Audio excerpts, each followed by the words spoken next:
Well, hey there, Mama, and welcome back to the Moms Overcoming Overwhelm podcast, episode 124. I'm Emily McDermott, and I'm here beside you on this journey as we work together to declutter your home, head, and heart.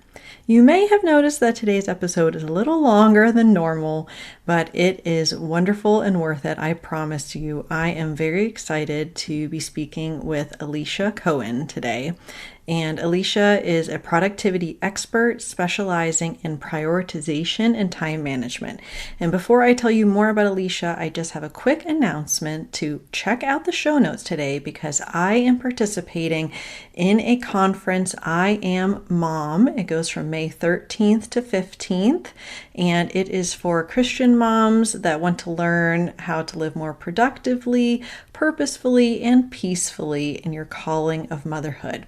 So make sure you check out the show notes today all about that. Now, back to Alicia. Alicia built her business, Alicia Cohen Designs, based on her own journey of overcoming her overwhelmed and frazzled life, what she calls the hamster wheel marathon, and now teaches others the methods that she discovered and uses personally. And with Alicia's support, busy people learn intentional planning, effective productivity, and high-impact mindset shifts that enable them to transform from constantly feeling behind to designing lives that work and feel good. And Alicia is based in the US, where she lives with her husband and children. She loves homeschooling and marvels at how blessed she is. And we are covering a pretty big topic today: ADHD, the rise of ADHD in women, figuring out what ADHD is, what it isn't, and also some tips for focused activities, planning, things that are sometimes more difficult when you have ADHD. And many of you in my community that have joined the free Facebook group at tinyurl.com/moms overcoming overwhelm have told me that you struggle with ADHD and it impacts your ability to focus on things like decluttering. So Alicia and I have a really in-depth conversation, which is why it is a little bit longer today, but I know that you are going to love it and all the wisdom that she shares. So what do you say? Grab that notebook and pen because you're going to need it today, and let's dive into today's conversation with Alicia Cohen. Hey there, Mama. Are you tired of all the stuff crowding your home, calendar, and mind? Do you wish you could say goodbye to the endless to-do list running around in your head? Want to declutter but don't know where to start? You're in the right place. Welcome to Moms Overcoming Overwhelm, where you will find proven and practical solutions to declutter your home, head, and heart. Hi, I'm Emily, a wife, boy mom, and simplicity seeker. I struggled to get pregnant and felt overwhelmed until I discovered decluttering could create the physical and emotional space I needed to become a mom. Now, 2 kids later, I've transformed my life and motherhood by developing simple systems around decluttering, capsule wardrobes, kid stuff, cleaning and tidying, meal planning, time management, and more, and I can't wait to share them with you. If you're ready to reclaim the time and energy you crave, be present with your kids, and finally enjoy the life and motherhood you so deserve, let's kick overwhelm to the curb, shall we? Grab your lukewarm coffee, your notebook and pen, and clear up some counter space. Let's do this. Well, hey, Alicia, thank you so much for coming on the Moms Overcoming Overwhelm podcast. I am really excited to talk to you today. Hey, Emily, thanks so much for having me here. I am also really excited to talk to you today. I am really jazzed to dig into this topic. Yeah. And so you and I connected because you have these awesome giveaways that I have been a part of. And I just really appreciate you as a fellow business owner and then also a mom and a very organized mom at Oh, thanks. Yeah, that. I appreciate you too. I've had so much fun getting to know you, and I'm so excited to be on your show. And I've had fun collaborating with you. So this is just kind of like the next step in our kind of business friendship journey, I feel like. Yeah. And so I introduced you already, and I know that you are a productivity expert for moms, and you spend your time doing that and momming and also homeschooling. And I was Yeah. just curious, when you're not doing all of those amazing things, if you ever have any free time, how do you like to spend any free time you might have? Yeah, so there's not a whole lot of free time if I'm honest, but one thing that I do like to do, I like to do jigsaw puzzles. Mhm. I find them fun, I find them relaxing, and so when I can, I do like to pull out a puzzle. And the interesting thing is because I have little ones, I've also had to get really creative about how I store them Yeah. because you can't just leave the puzzle out all the time, right? It's going to get demolished. So I have this special puzzle mat and I can roll it up and put it away. And then, yeah, and then it pretty much stays together more or less. And then I can unroll it and then resume. So yeah. So I guess that's my kind of like fun fact free time thing that I like to do is working Ooh. on jigsaw puzzles when I can. Yeah, when I can. Yeah, we are doing our first 1,000 piece one as a family, and it's Oh, nice. Lego minifigures. It's just minifigure heads, and that's it. And Oh, it wow. is a lot.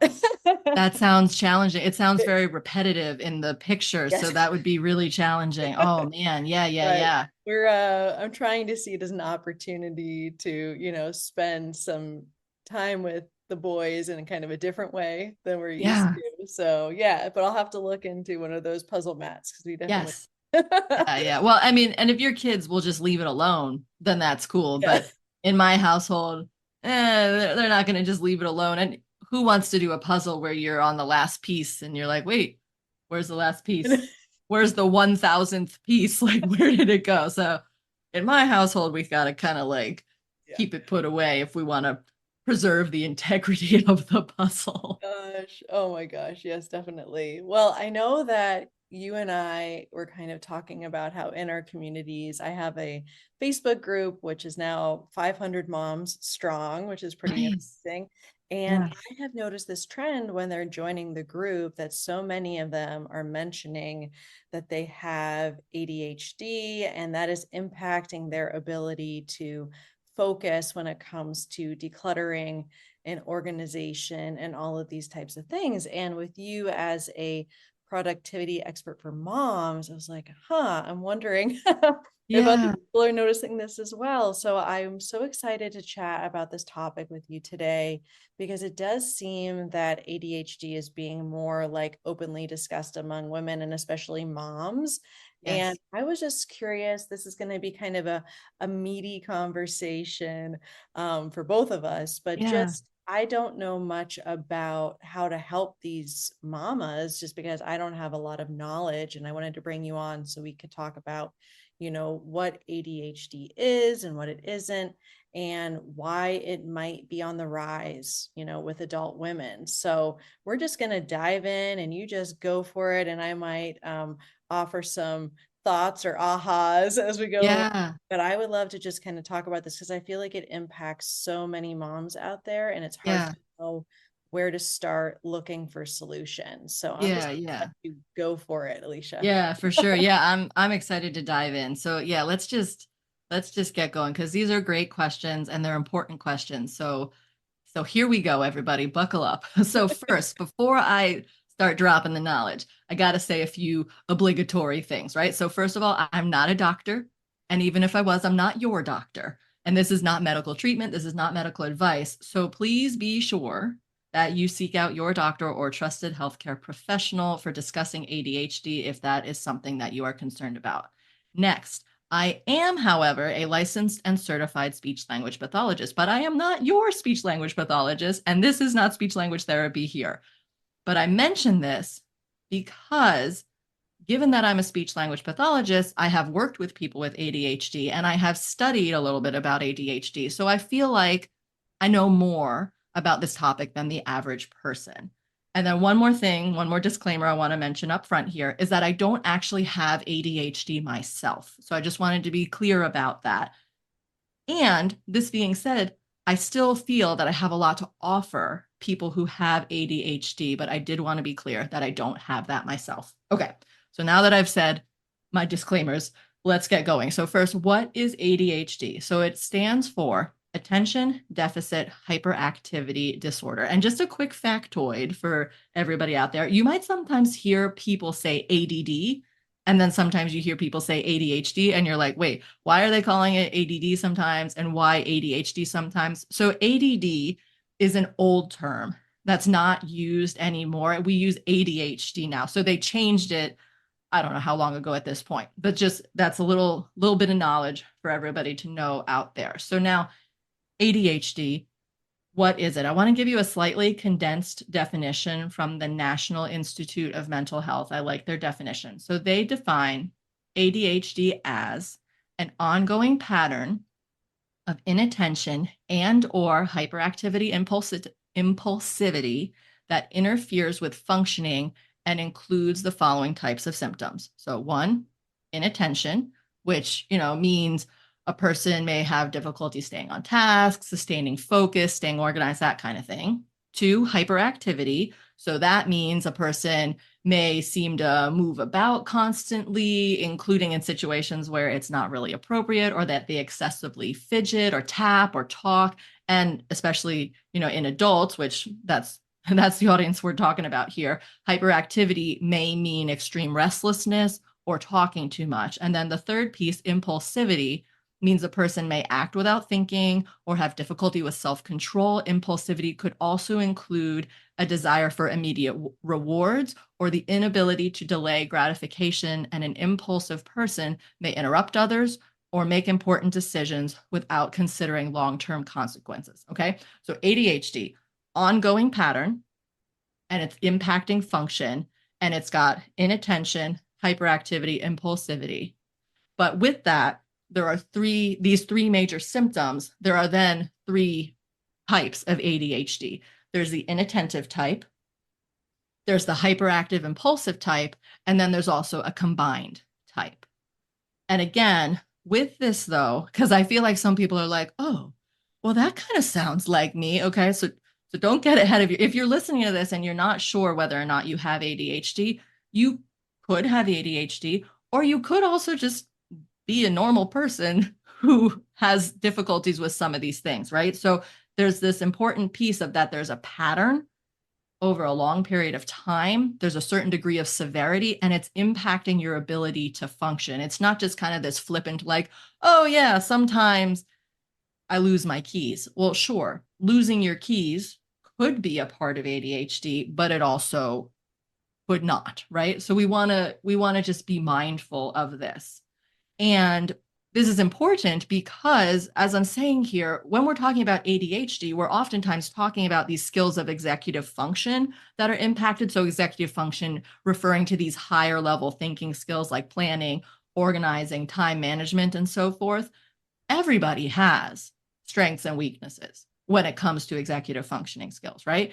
That's just normal. Some people are stronger at it, some people are not as strong at it. And everyone is also impacted in our day-to-day with our ability to be attentive and so forth based on, well, how much sleep did you get? What's your stress level? What else is going on in your life? Your hormones, right? Lots of things can be impacting these things that are related, that are part of ADHD, but doesn't necessarily mean that you yourself have ADHD, because it's normal. We see these fluctuations, we see these strengths and weaknesses with skills. So I just want to make sure that, like, yeah, you might have ADHD, but you also might not, right? Everyone doesn't have ADHD. Some people do, some people don't. So we want to be careful not to overgeneralize and say that we all have ADHD, especially right now, as we're saying, it's like, wow, like suddenly everyone seems like they have ADHD, right? Well, not everyone doesn't have ADHD, right? But we all do have a fluctuation and in our how it looks day to day, just anyone, and just an atypical, or I'm sorry, not an atypical, a neurotypical person is the proper terminology. A neurotypical person might just have these fluctuations anyway, right? So we just want to be mindful of this. And if you're not sure, again, talk to your doctor or other trusted healthcare professional to get support with this. One final thing with talking about what ADHD is that I think is really important to talk about is when we're defining ADHD, there is a high occurrence in people who have ADHD that they also have some sort of mental health issue that goes along with it, like depression or anxiety, most notably. So these can be co-occurring just because, but also think about when we're talking about ADHD, right? And if you're inattentive or you're hyperactive, you're impulsive, whatever the case is for you, whatever type you have, well, maybe this impacts how you're able to get things done or not get things done, right? And then along with that, well, maybe that causes anxious feelings because you can't do what it is you want to do. And maybe that impacts your self-confidence because you're not being how you want to be in the world. And so then from the ADHD symptoms, well, now you're having these depressive symptoms or these anxious symptoms. So it's important to make sure that you're on the lookout for mental health stuff when we're talking about ADHD. So that's what I've got for what it is. Before I move on to what it isn't, anything from you, Emily, that you wanted to jump in on? Or do you want me to just keep on going? Because I will. I'll just keep Yeah. on going. I do have just one thought, I guess, is that I feel like because it's more prevalent, like we're hearing about it a lot more with kids also, that it's common for women and sometimes moms to kind of more flippantly say, like, oh, I'm always forgetting things, I'm just really ADHD, like just kind of like, using it kind of flippantly. Yes. Also because it's so easy to be distracted in our culture and our attention spans are all decreasing because of, variety of things. But it's easy to think like, oh, wow, yeah, I have a hard time focusing. But part of that might be just kind of like the culture in which we live and not because we necessarily have ADHD. So I think what you said is really important, that it needs to be this sustained pattern. And it's not something that it's just like if we have a hard time focusing or finding our keys, that it's like, oh, I'm Yes. ADHD. Yes. So I've been really careful myself to not kind of just throw the term around, Yes. because I feel like it's great that it's being diagnosed more, but it needs to be meeting all of these criteria, like you said. So I Yes. appreciate you Yes. going into it in that depth. Yeah, yeah. Well, and I'm so glad you brought this up because this was something that I kind of wanted to talk about anyway, but I was like, I don't know if we have time. But since you brought it up, I'm going to just touch on it a little bit. Because in the same way, um, you hear people sometimes say, oh, I'm so OCD, right? Oh, I'm so OCD. Well, when they're saying that, maybe they mean, oh, like I'm kind of like icky about germs, or I like things a certain way, I'm organized in a certain way, right? But there are people out there who legitimately have OCD. And just because you like things a certain way and you're particular doesn't mean that you have obsessive compulsive disorder. And so in the same way, oh, just because you lost your keys or just because sometimes you lose focus or what have you doesn't mean that you have ADHD. And so there are people with ADHD and it really impacts their lives. And there are struggles with that and skills that need to be learned with that and adjustments that need to be made. Same thing in managing OCD. And so I think what you've brought up is really important for being sensitive in this topic, that no, we don't just all have OCD. No, we don't just all have ADHD. We're not just like, oh, I'm just a little bit ADHD. Like, can like pick a different term that's perhaps a bit more sensitive to the people who do actually have ADHD and are actually struggling with it. Same thing with OCD, right? Like it's, yeah, I think it's important to be mindful of that, just how you're saying. So I'm so glad you brought that up because I think it is something that almost becomes trendy to say because it is being talked about so much now and it becomes this sort of I don't know what's it, like almost slang, right? Yeah. It becomes like a kind of very Buzzword. informal, well, yeah, a buzzword, and we just kind of use it without thinking, but that doesn't mean that using it in that way is actually being respectful to the Yeah. people who actually have, either ADHD or OCD or whatever we're talking about. So I'm glad you brought that up. Thank you for saying Yeah. that. Well, let's dive into what we know what it is now and Yeah. what is it not? Okay. So I might get a little preachy because I'm like, ADHD, people with ADHD out there, like, hear me now. I want you to hear these things. You are not lazy. ADHD is not laziness. Right. And this is where I'm like, it's time for the soapbox. Alicia's going to preach. So here we go. It does not mean that you're not trying hard enough. It does not mean that. And essentially anything that anyone has ever told you about yourself that hurts you and that isn't serving you. They made fun of you or any of that, and you internalize that. That is not ADHD. It's not that. So whatever hurtful things people told you, maybe teachers, maybe classmates, family members, whomever, whatever they told you and you believed them, that maybe ADHD makes you bad or broken or wrong or less than, that's garbage. That's garbage. And what do we do with garbage? We throw it out. Okay? You are good. You are worthwhile. And you are not broken. And I bring this up because these hurtful things, often from childhood, but also sometimes from adulthood, they stay with us and they get in the way. And so, for the topic of productivity in the context of ADHD that we're getting into here, right, as part of what we're talking about, if you're replaying old tapes in your head, old records, old thoughts of these hurtful things in your mind that you internalized earlier in life, not serving you, and it's going to get in the way of being able to make solid choices in the present. And so I think it's important to put this out there because there's some self-awareness work that's helpful to be done as part of this ADHD learning and growth and journey and awareness, and all of this. And so when I was reflecting on what ADHD isn't, I just felt like I needed to just like give everybody a hug about this, like that you're not lazy. It's not that you're not trying, right? So just hear me. Hear me. You are good. You are worthwhile, and you are not broken.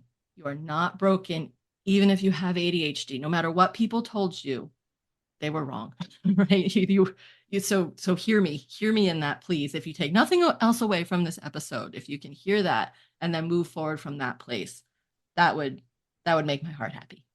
Yeah, I think that it's so easy to label ourselves because of what we might have been told, as a child. And I was actually listening to the Clutterbug podcast with her name's Cass, and Yeah.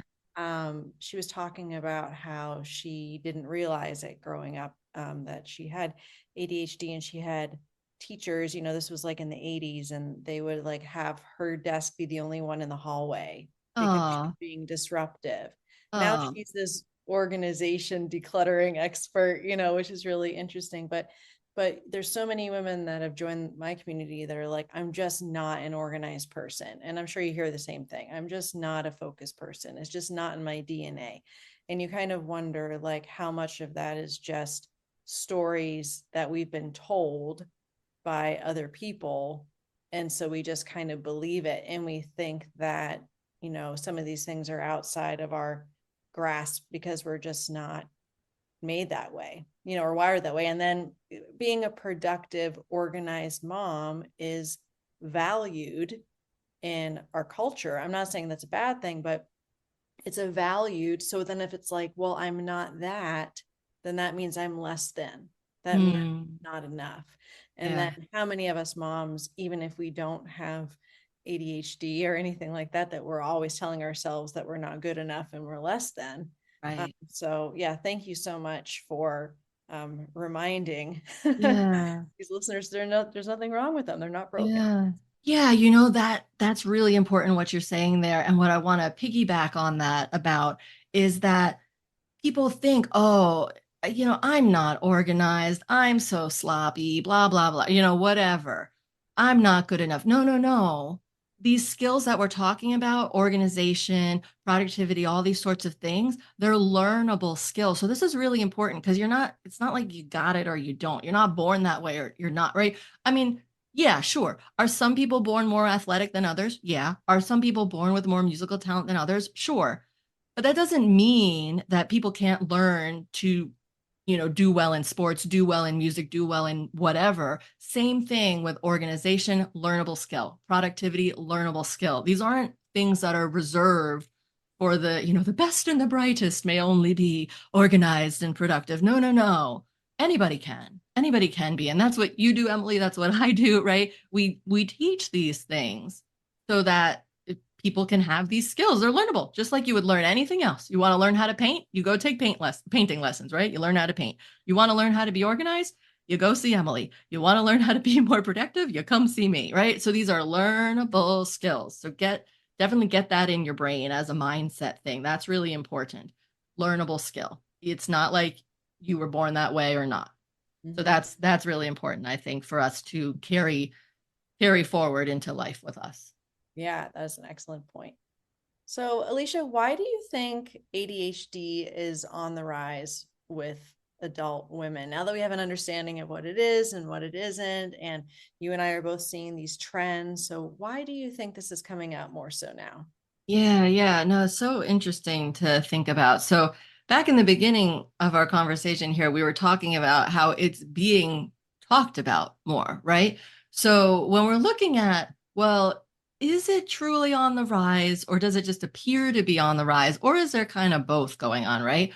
Well, so anytime that a stigma is starting to be lifted off of something and people are talking about it more, well, then naturally, people who weren't talking about it start talking about it more. So then all of a sudden, there are all these people talking about it. And then it appears, oh my goodness, everybody has ADHD now, right? Which isn't the case. Yes, are there more people being diagnosed? Sure, we're going to get into that in a second. But just first and foremost, just because the stigma is being lifted a bit and it's giving people the freedom to express this part of themselves, I think that gives the appearance, right, that there's a rise. But I want us to think about something here that's I think, quite a bit interesting. Think about the generation of women right now who are being diagnosed with ADHD. Let's go back to childhood. Those women, when they were children, and keep in mind that a lot of times in girls and women, the type of ADHD, remember we talked about the three types, the type of ADHD that we see is the inattentive type. So now let's rewind to when these women were girls and they're in school and they're not the ones bouncing around the classroom getting noticed.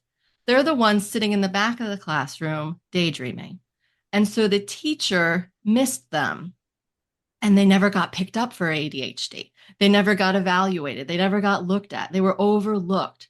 And so now all these adult women today who once upon a time were girls during this time where the inattentive piece wasn't paid attention to in the same way, now there's more awareness and we're looking for it and that sort of thing. But back, however many years ago, when you listener were, a child and you're daydreaming, right? You're not paying attention. You're getting distracted, but you weren't out of your seat. You weren't a quote unquote behavior problem for your teacher, like maybe the child who was hyperactive. And so you got missed. Well, now all those girls are women. And now they're like, oh, hey, I think there's something here. And now they're getting diagnosed. Now they're finally getting picked up and getting, picked up in terms of actually being given the spotlight of like, oh, hey, yeah, actually this is happening for you. And so that also gives this appearance, this illusion sort of that there's a rise. But is there a rise? No, it's not like suddenly all these people have ADHD. It was there. It just was not seen until now in adulthood. And now there's more awareness. Now there's more conversation. Now the inattentive type is being looked at more. But then there is a third thing that I want to mention, and you kind of mentioned this already, but there is a third thing that I think is kind of playing into maybe there is actually this legitimate rise, and that is our modern demanding society with all the, many many things and many demands, right? So in a less demanding society, someone's ADHD symptoms might not present themselves because they're not really taken to task. Like the demands are not placed on the brain. But in our modern demanding society with many responsibilities, many things we're juggling, well, then all of a sudden, these individuals with ADHD who maybe it wouldn't have shown up too much otherwise, well, now there's too much pressure on the system of the brain, and too much to handle. And so suddenly, and like ADHD is coming out, right? And so because of technology and, smartphones and this and that and this and that, so much. Well, then the brain with ADHD is suddenly just like overloaded. And then these symptoms start popping out. So then there are maybe more diagnoses getting picked up because of this. And there's lots of research, of course, being done on all of this, currently. But those are just some of my thoughts of how, yeah, there's maybe this appearance that it's on the rise, but then also there is this way that perhaps it is becoming a bit more prevalent. But just to be clear, technology doesn't cause ADHD, right? But technology use can cause in any of us, even those of us without ADHD, it can cause these, I'll call them symptoms, but not really these results that are ADHD esque or in appearance, like they're not actually ADHD, but anyone who's like super on technology and those dopamine hits and, all of that, well, that does something to you, right? And that is training you for looking for novelty and looking for rewards and looking for these neurochemical hits all the time, right? That does something to us. That does something to our brain. And is it ADHD? No. But is it kind of like looking kind of similar sometimes? Sure. Yeah. So we have to be careful too, because it's like, yes, modern demanding society, but still a brain that has ADHD is still different than someone who does not have ADHD. And they are different, even though there can be this like, well, sure, this person loses her keys. But as we've talked about, that doesn't necessarily mean that whomever she is has ADHD. Yeah, and I feel like even as like a neurotypical mom, that Yeah. any neurotypical moms out there, we already feel taxed and stretched thin as far as like our capacity to be able to manage the demands that are put on our energy, whether that be physical energy or our brain energy. And, I talk a lot about decision fatigue, like all Mm-hmm. plays in even for the neurotypical mom because of, like you said, the demands that are put on us as moms and women in general. So yeah, that is all really interesting. I feel like there's also kind of similarities, with autism, what you hear about autism with children, that is just sort of like, okay, well, is there a rise, or how much of it is that is just being diagnosed, more. But I would love to know, like, if we have the listener here and she's like, well, I know I'm overwhelmed. I know I have problems focusing. I'm not sure if I'm ADHD. I might be, but I definitely need help with these focused activities, whether that be decluttering or being able to plan, Yeah. things that I know that are going to help me in my motherhood.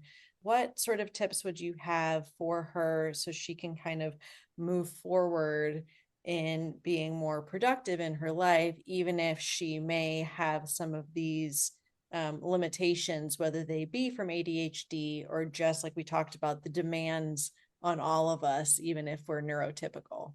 Yeah, because these tips that I'm about to share, they will help anybody, right? They will help anyone who's having problems feeling scattered and wanting to be focused. And they will also help people who have ADHD. Now, of course, in the realm of ADHD, I'm going to say it one more time just to be a broken record. Check with your doctor or trusted healthcare professional first, because there are things that you guys can put into a treatment plan, medication, therapy, whatever. So make sure you do your due diligence there. But now let's just talk about my wheelhouse of strategies and that sort of thing that we can take a look at for helping this sort of scenario.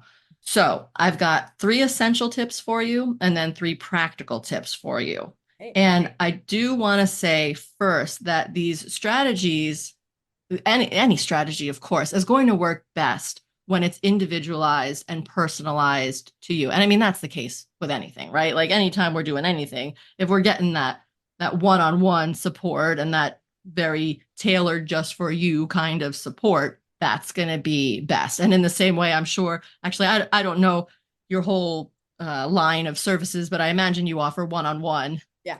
services, right? So same thing. I offer one-on-one coaching. So if you're really looking, it's called my fast track coaching program. So if you're really looking for those one-on-one service, not services, those one-on-one strategies tailored just for you, then you can of course work with someone. But I'm going to give you strategies that are going to help just kind of on a broad. But I just wanted to say that first. Like there's only so much that you're going to be able to take away from a podcast conversation that dear listener, you're listening to this, but you're not in the conversation. So how much more would you be able to get from working one-on-one, right? But let's start with the 3 essential tips first. So in order for the 3 practical tips that I'm going to give you to work, you got to do these 3 essential tips first. And the first one is know yourself. So I feel like you were just mentioning autism. And I feel like I've heard this thing before where it says if you've met one person with autism, you've met one person with autism. In other words, that everyone who has autism is different and it's a spectrum, right? So same thing I feel like for ADHD. If you've met one person with ADHD, you've met one person with ADHD. It's not something that just across the board, this is how everybody is. There's definitely this continuum. In that, you got to do your part to know yourself and know your own needs and what's going to work for you and not work for you. And you've got to do trial and error there. The next part, which I talked about earlier, is the mental health piece. You got to make sure that you're addressing the mental health piece. If you're not addressing the mental health piece, all this other stuff is going to just be like slogging through mud. It's going to be so hard if that mental health piece isn't also being cared for. So know yourself. Make sure you address your mental health. And then also don't get sucked into using ADHD as an excuse. Now, I feel like you're going to don't come for me. Don't be like, well, Alicia, you don't know because you don't have ADHD. Yeah, but I'm a human and I've got other things that I can use as excuses, right? And the reason I say don't get sucked in is because there's all this conversation around ADHD. There are people out there who are showing you how to live with ADHD and do it well. And they are showing you, hey, I've got this. And guess what? Here's what I'm doing. Here's how I'm thriving. And then you can also find people out there who are like, hey, I have ADHD. And essentially they're kind of being the person that maybe you don't want as a role model in your ADHD journey, right? So don't get sucked into those because those people, they can really suck you in, right? Because they're like catastrophizing things or they're, I don't know, right? And I'm not saying that we're like everything is sunshine and rainbows, right? And no. Like even the people who are good, positive role models, they're going to tell you about the struggles and they're going to have hard days. And that's all normal, that we're human, that's normal part of human existence, right? But you know what I'm talking about. There are the people in anything, right, that are showing you like, hey, here's the struggle and here's what I'm doing about it. And I'm being empowered. And yes, there's still a struggle, but here we go. And then there are the people who are just kind of wallowing in the struggle and being like, oh, look at me. I've got the struggle and woe is me kind of thing, right? So just be aware of that. Don't get sucked into the people who are kind of sucking you to a place that's not going to be so good and positive and supportive for you in your own journey. So those are my 3 essential tips. Know yourself, address your mental health, and don't get sucked in to thinking that, oh, I've got ADHD. I can't do anything about this. It's an excuse. I don't have to. No, you still can. You still can, and you can choose to. And I think that's really important to empower yourself in that. So now my 3 practical tips. So first one goes along with the knowing yourself, and that's, know yourself and then use your tools. Yeah. Do you need, and so this is like the knowing yourself part, right? Do you need quiet or noise? Do you need movement, standing, fidgeting, breaks, time limits, visual timer, reminders? Whatever it is, know yourself, know what you need. And then here are just a list of tools that you might find helpful. Noise canceling headphones, fidgets. Actually, as we are, and I don't have ADHD, but as Emily and I are talking, I've been sitting here playing, you can't see it, but I'm going to tell you about it. I'm playing with a finger spring. I love playing with a finger spring.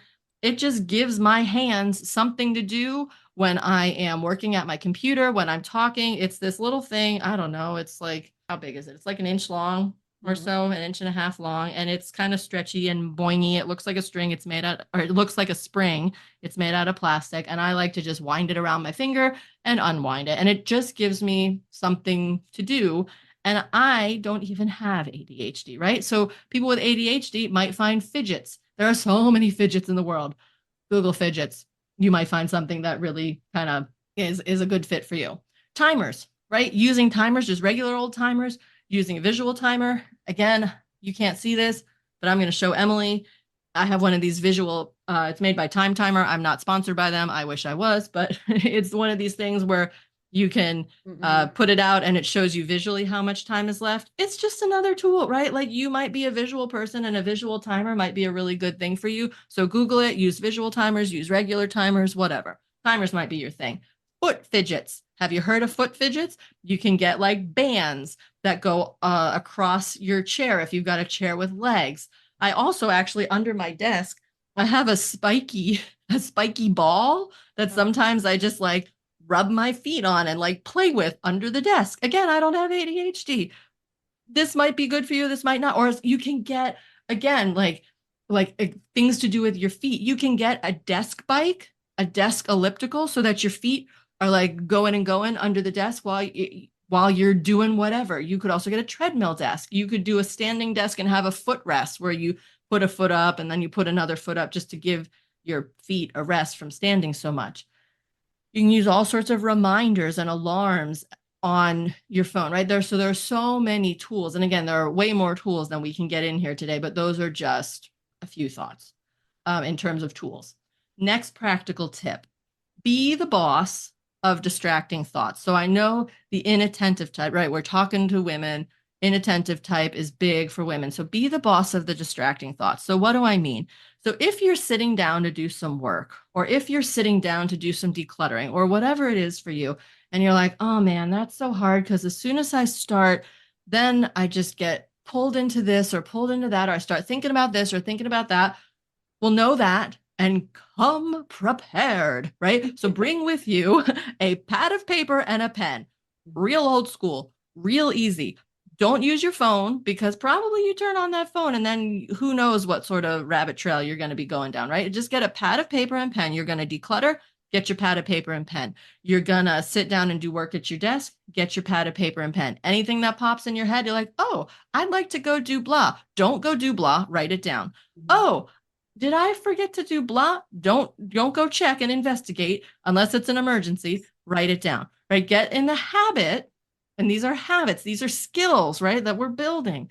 You catch the thought, you put it down. You catch the thought, you put it down. Then it keeps you in the task so that you can declutter that thing, so that you can finish writing your plan for the day or the week or whatever. Sure, like there's stuff on the phone, but for you out there, if you are listening and you have ADHD or you think you have ADHD, just use a pen and paper. And then what do you do with that whole list?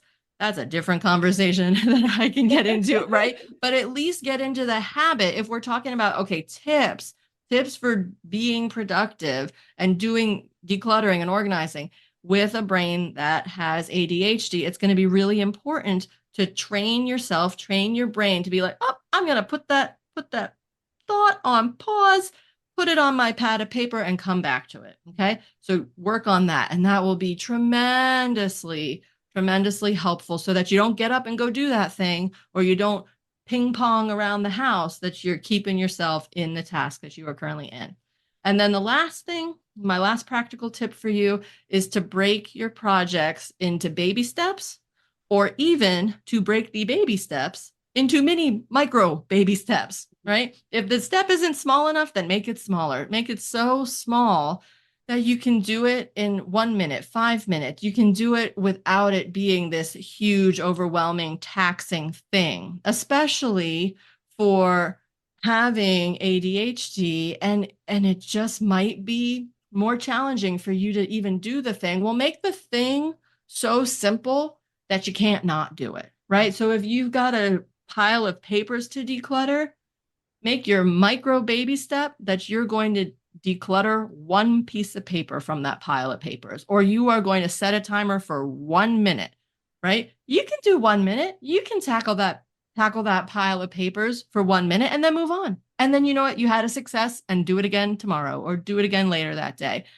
But breaking things into these baby steps or these micro baby steps, they give us wins, which builds momentum to do it again and do it more. It makes it approachable. It makes it less overwhelming. It's a good way to go. So that's my third practical step or practical tip for everybody here today. This is great. Yeah. I was thinking Oh, of two things. Number one, I do workouts more when it's cold outside, but I do YouTube workouts and I'll yeah. literally be bicep curling. And I'm like, ugh, you know, like I remember something. And I'm gonna start putting him a pad of paper Yes. because even for me, like sometimes I feel like, oh, I don't want to lose this thought, and I'll like pause Yes. the workout and go do it. And so I love that. And then also, I read Tiny Habits by BJ Fogg, and same thing. He says like make it so small you can't say no. And Yeah. he wanted to get in the habit of flossing his teeth, and he started with one tooth, which seems Nice. like to most people like, well, what, that just seems crazy. Why would you just do one tooth? But the point is just getting in that initial habit of the one, you have Yes. to win, you celebrate the win, and Yeah. then keep going. So I Yeah. think these are just fantastic tips. I appreciate you and the depth in which you've gone into this topic. I have learned so much, and Oh, I awesome. that our listeners have too. And if they Yeah. want to look more into it, obviously talking to their medical provider, but I feel like this is a good foundational, you know, introduction for me.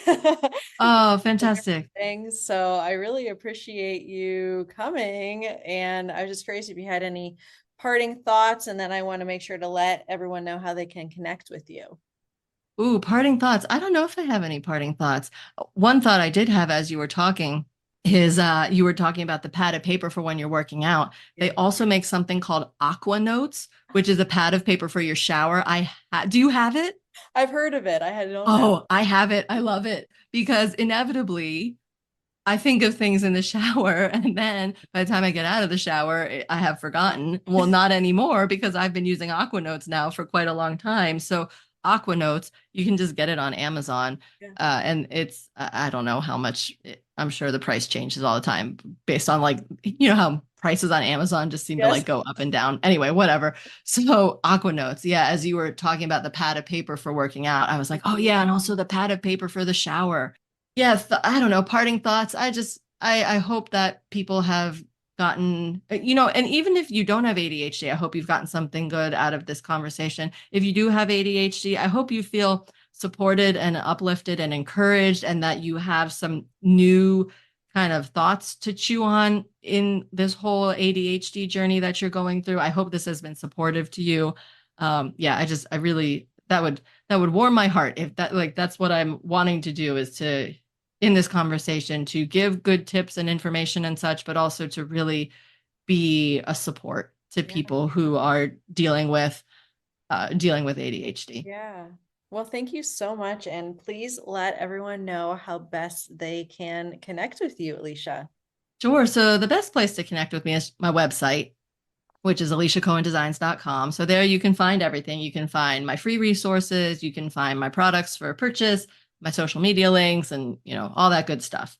But then another good way to get connected with me and learn more from me, if you're wanting to, keep the learning goodness going, is I have a free guide for you today. It's called The Top 3 To-Do List Hacks to Get Immediate Results. And it covers 3 powerful hacks that you can implement today to start winning with your to-do list. So if that interests you and sounds good to you, then just go to the link that's going to be in the show notes and grab it for yourself, and you'll be all set. And I would love to have you join me, in my neck of the online woods, and that we can, continue this conversation, and I can continue supporting you and all that good stuff. So please, I'd be so thrilled if you would pop on over to my neck of the woods, like I said.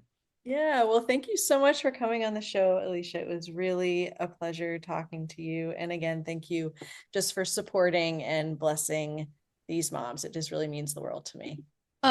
You're so welcome. Thank you so much for having me on. This has been so fun, and I'm so grateful that I got to chat with you today. If you like today's podcast, here's what you can do. Just take 30 seconds to leave me a review. I know you're a busy mama. You're overwhelmed, in fact. But 30 seconds of your day makes such an impact. I'll be blessed by your words. They'll definitely make my day. And who knows, you might be entered for this month's giveaway. In Apple Podcasts, scroll down to write a review. Thanks so much for your time. I'm so grateful for you.